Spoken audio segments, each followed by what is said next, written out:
Hello students, क्या हाल है। हमारा टॉपिक चल रहा था फॉर फ्यूचर ऑफ शेयर्स। तो कुछ क्लासेस हो नहीं पाई थी, लेकिन अब उसको कंटिन्यू करेंगे। तो आज पहले एक बार पुरानी क्लास को कनेक्ट करने के लिए एक छोटा सा एग्जाम्पल, ताकि आपको पता पड़ जाए क्या चल रहा था।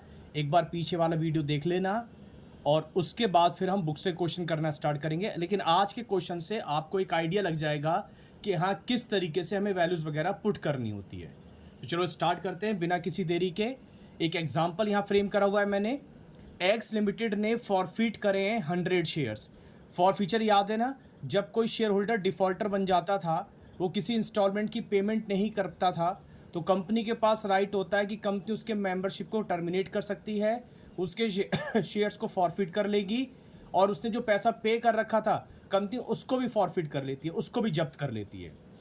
अब लिखा है क्यों फॉरफिट करे, for non payment of final call नहीं दी उसने 3 रुपए की, तो फाइनल कॉल ना देने की वजह से उसके हम 100 शेयर्स फॉरफिट कर रहे हैं, उसकी मेंबरशिप को कैंसिल कर रहे हैं। फिर हमने रीशू करे हैं 70 शेयर्स, मार्केट में दोबारा से शेयर्स बेचे, लेकिन 70 बिक पाए, सारे अभी नहीं बिक पाए हैं, और 9 ईच के हिसाब से बेचे हैं।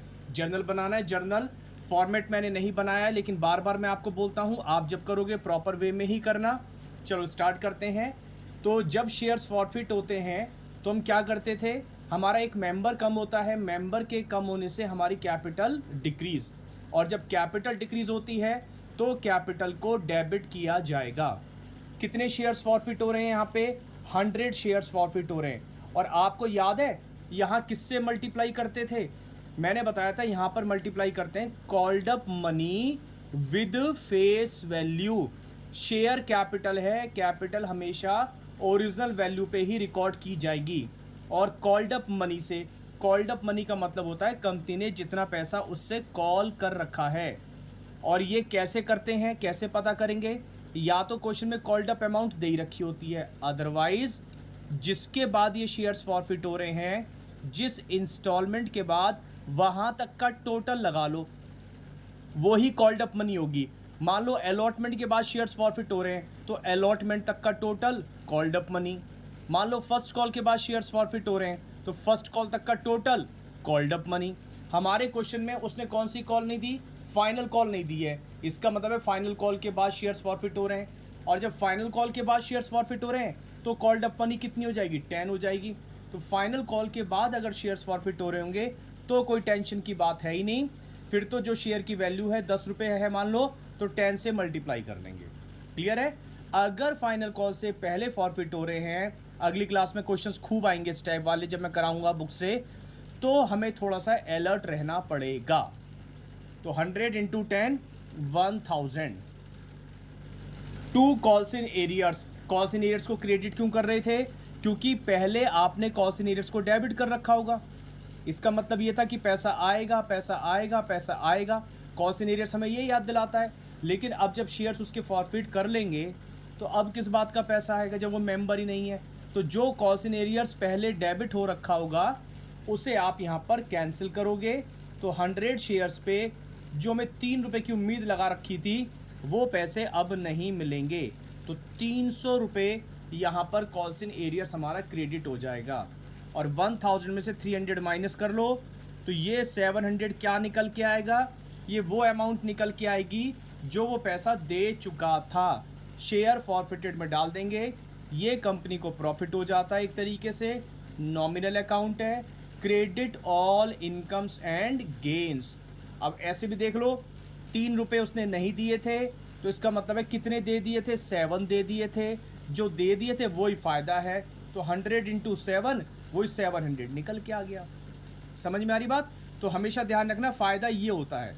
तो 700 का फ़ायदा हो रहा है, ऐसे भी कह लो 100 शेयर्स पे हो रहा है, तो एक शेयर पे 7 रुपये का फ़ायदा हो रहा है। रीशू कर रहे हैं, जब रीशू करेंगे दोबारा से बेचेंगे, तो जिसको भी बेचेंगे वो हमारे को पैसे देगा।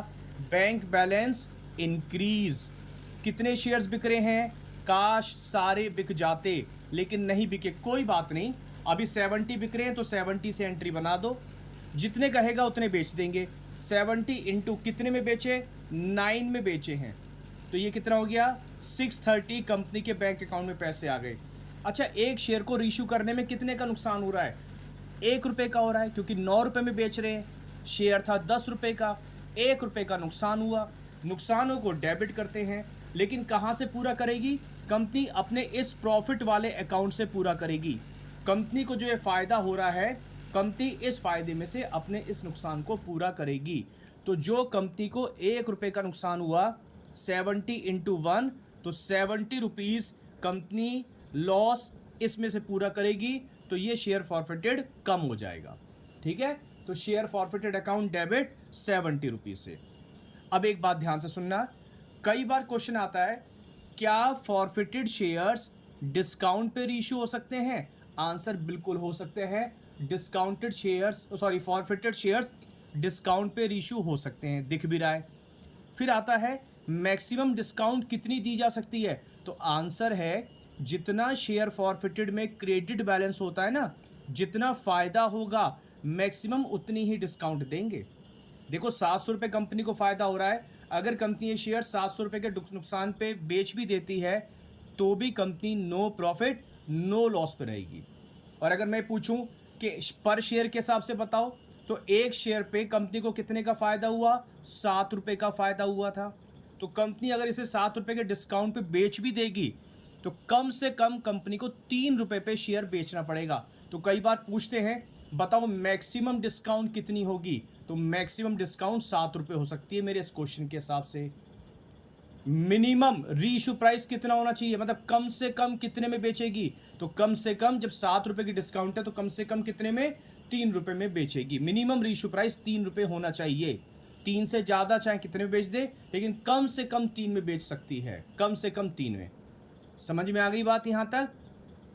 और 2 शेयर कैपिटल अकाउंट, कंपनी का एक मेंबर इंक्रीज, मेंबर के इंक्रीज होने से कैपिटल भी इंक्रीज। तो bank account debit, share forfeited account debit, 2 share capital, share capital में इसका टोटल कर लेते हैं जो कि आ जाएगा 700। लास्ट एंट्री, री इशू करने के बाद जो नेट प्रॉफिट होगा, एक तरीके से मैं नेट प्रॉफिट बोल रहा हूं, नेट प्रॉफिट का मतलब है ये जो इन शेयर्स पे कंपनी ने प्रॉफिट कमाया था और ये रीइशू में जो नुकसान कमाया, इसके डिफरेंस को, यानी कि जो कंपनी को नेट फ़ायदा बचा, उसे हम एक स्पेशल अकाउंट में भेजते हैं जिसे हम क्या बोलते हैं? Capital reserve. तो share forfeited account debit to capital reserve. लेकिन एक बात का ध्यान रखना, हम उन्हीं शेयर्स का प्रॉफिट निकालते हैं जो शेयर्स हमने बेच दिए होंगे। देखो सीधी सी बात है ना, दुकानदार उसी चीज़ का तो प्रॉफिट निकालेगा जो सामान उसने बेच दिया। जो सामान उसके पास रखा हुआ है उसका प्रॉफिट थोड़ी ना निकाला जाता है। तो यहाँ पे 70 शेयर्स बिके हैं, तो 70 शेयर्स का ही नेट प्रॉफिट समझ गए ना मैं किसको बोल रहा हूँ? इस फायदे में से ये नुकसान माइनस कर लो तो जो नेट बचेगा उसे नेट प्रॉफिट बोल रहा हूँ। वैसे नेट प्रॉफिट टर्म यूज़ नहीं करते, समझाने के लिए मैं नेट प्रॉफिट वर्ड यूज़ कर रहा हूँ। ठीक है, तो प्रॉफिट आफ्टर रीइशू बोला जाता है। वैसे प्रॉफिट आफ्टर रीइशू जो बचेगा वो कैपिटल रिजर्व में जाएगा। तो अब इसमें पहली वाली एंट्री से आपको हमेशा जज करना है कितना प्रॉफिट हुआ था। तो 700 रुपये का हुआ था, 100 शेयर पे हुआ था, तो एक शेयर पे कितने का प्रॉफिट हुआ? 7 रुपये का। यहाँ कैपिटल रिजर्व निकाल रहे हैं, 7 रुपये का एक शेयर पे प्रॉफिट हुआ, माइनस एक शेयर पे नुकसान कितने का हुआ? 1 रुपये का हुआ। तो बताओ एक शेयर पे नेट कितना कमा रहे हैं? 6 कमा रहे हैं, यानी कि 7 का फ़ायदा हुआ, बेचने में 1 का नुकसान हो रहा है, तो यानी कि नेट हमें प्रॉफिट हो रहा है 6 रुपये का। एक शेयर पे 6 रुपये का हो रहा है। कितने शेयर्स बेचे हमने? 70 बेचे हैं। तो कितना हो गया टोटल प्रॉफिट 70 शेयर्स पे? 7 6 जा 42, तो 420 का प्रॉफिट हुआ जो कि हम कैपिटल रिजर्व में ट्रांसफ़र कर देंगे। तो ये जो मैंने यहाँ पर कैपिटल रिजर्व निकलवाया है, कई बार ये आपके होम एग्ज़ाम में और बोर्ड में 1 नंबर में पूछ लिया जाता है कि भैया कैपिटल रिजर्व की अमाउंट निकाल के बताओ। ये पूरा क्वेश्चन आपको दे रखा होगा, तो आपको इस तरीके से कुछ नहीं करना, कभी एंट्री बनाने बैठ जाओ। अगर 1 नंबर में क्वेश्चन आ रहा है तो बस इतना सा काम करना है कैपिटल रिजर्व निकालने के लिए। आप ये देखो फ़ायदा कितना हो रहा है, मतलब वो बंदा कितना दे चुका था? 3 नहीं दिए थे, मतलब 7 दे दिए थे। 9 रुपये में बेच रहे हैं, मतलब 1 रुपये का नुकसान। नेट 6 रुपये का फ़ायदा इंटू कितने शेयर्स बेच रहे हैं? 70, तो 70 शेयर्स का हमने प्रॉफिट इंटू मल्टीप्लाई किया, 420 आ गया। तो आज की वीडियो में मैंने सिर्फ कनेक्ट किया है अगली वीडियो से मैं आपको बुक के क्वेश्चन कराना स्टार्ट करूंगा। आई होप आपको ये कंसेप्ट रिवाइज हो गया होगा। अगर चीज़ें समझ में आती हैं तो प्लीज़ लाइक करो, शेयर करो, और अगर नए हो तो सब्सक्राइब भी करना। थैंक यू, मिलते हैं नेक्स्ट वीडियो में।